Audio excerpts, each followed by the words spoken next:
ก็มีความกังวลอยู่ว่าเฮ็ดจังได๋เพิ่นสิบ่สร้างขนาดเฮาคนในเมืองยังได้เจอปัญหาขนาดนี้แผนการก่อสร้างเขื่อนไฟฟ้าน้ำคลองภูง่อยแขวงจำปาสักของรัฐบาลลาวจะมีประชาชนได้รับผลกระทบในด้านต่างๆทั้งเบิด86บ้านประชากรเกือบ 10,000 ปลายคนอยู่แขวงจำปาสักและอีก6บ้านประชาชนอีกหลายพันคนอยู่เมืองโขงเจียมแขวงอุบลราชธานีเกี่ยวกับความกังวลดังกล่าวนี้เฮ็ดให้เครือข่ายภาคประชาสังคมไทยจัดกองประชุมเรื่อง3ปีเขื่อนภูง่อยความจริงผลกระทบและคำตอบจากผู้เกี่ยวข้องในมื้อวันที่12พฤษภาคม2026ที่มหาวิทยาลัยอุบลราชธานีซึ่งความเห็นส่วนใหญ่นั้นบ่เห็นดีให้สร้างเขื่อนไฟฟ้าภูง่อย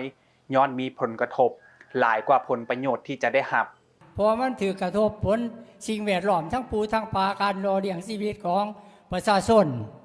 ทุกๆบ่ว่าเราหรือไทยเดี๋ยวอาศัยปลาน้ำเขาชาวบ้านยกปัญหาด้านสิ่งแวดล้อมพันธุ์ป่าการหาป่าในแม่น้ำของจะเป็นผลกระทบโดยกงที่จะเฮ็ดให้วิถีชีวิตของประชาชนทั้งสองฝั่งลาวไทยเกิดการเปลี่ยนแปลงเส้นเดียวกับเขื่อนอื่นๆที่สร้างไปก่อนหน้านี้ในกองประชุมครั้งนี้ภาคประชาสังคมไทยเห็นว่ายังบ่มีความจำเป็นรีบด่วนที่จะสร้างเขื่อนภูง่อยขึ้นแต่ควรจะศึกษาผลกระทบด้านสิ่งแวดล้อมสังคมและชี้แจงผลการรายงานให้ประชาชนได้รับรู้อย่างละเอียดผมยังไม่เห็นมีความจำเป็นเร่งด่วนณวันนี้ว่าคุณจะต้องรีบพัฒนาโครงการนี้ยืดไป10 ปี20 ปีก็ได้เพราะไฟฟ้ามันเหลือขนาดนี้คือผมไม่ได้มองแต่ว่าสิ่งแวดล้อมมันกระทบยังไงรายงานที่ส่งมาครบหรือไม่ครบแต่ผมมองว่ามันมีความจำเป็นเร่งด่วนอะไรที่จะต้องมีการสร้างเขื่อนภูง่อย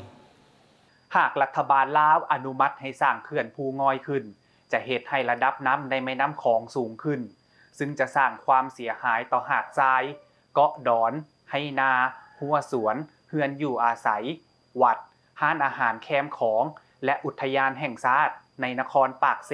และเมืองโพนทองแขวงจำปาสักและเมืองโขงเจียมแขวงอุบลราชธานีอย่างหลีกเลี่ยงบ่ได้